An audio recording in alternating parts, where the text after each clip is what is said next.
You remember Lee from yesterday?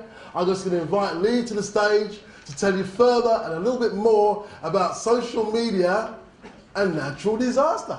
Come on up. Going back to people jumping into social media, in 2012, just last year, 70% of businesses increased their social media spending. This is across small businesses and large. More than half of them didn't know what they were doing, so they've jumped in. And I'm not talking just small businesses. I work with some franchises.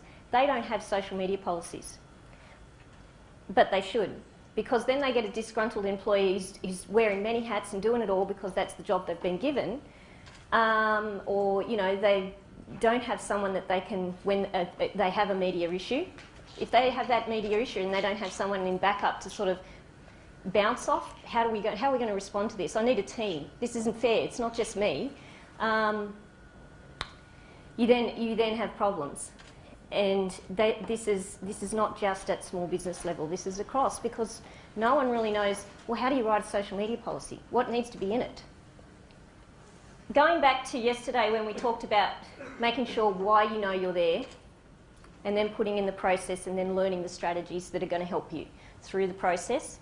And a lot of that, again, comes back to which stage that you're at. Are you at your growth stage? Are you at engagement? And then how, when you put that process into place, do you control or keep it under budget, the time, if you've allocated it to various divisions to help you? It's not just all placed within the customer service.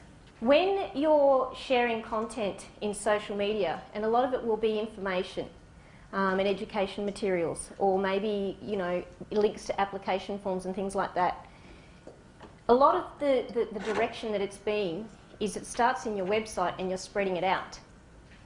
The problem is you could actually create more phone calls and actually suck more time if you don't have it actually sending them back. So it's important that the information that you put in your website has somewhere in the social media that's not just today.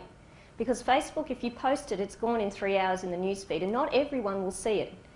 So what happens is you have a Facebook space, they see your phone number, and they'll call you.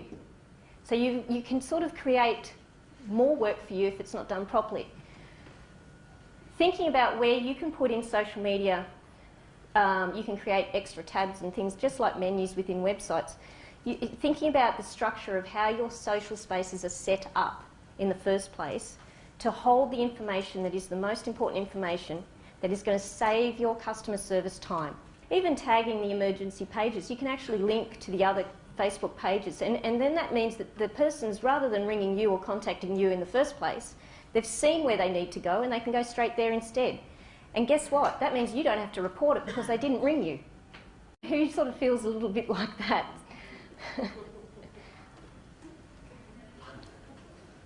We need it, and it's your job. And I have no money for you, and I have no staff or resources, and if you can think of any under budget, I'm happy to look at it or investigate it. And it's becoming more and more easier to create social media community sites. So I see that's where we will go. So it could be that, these councils, you start to create regional community sites of your own.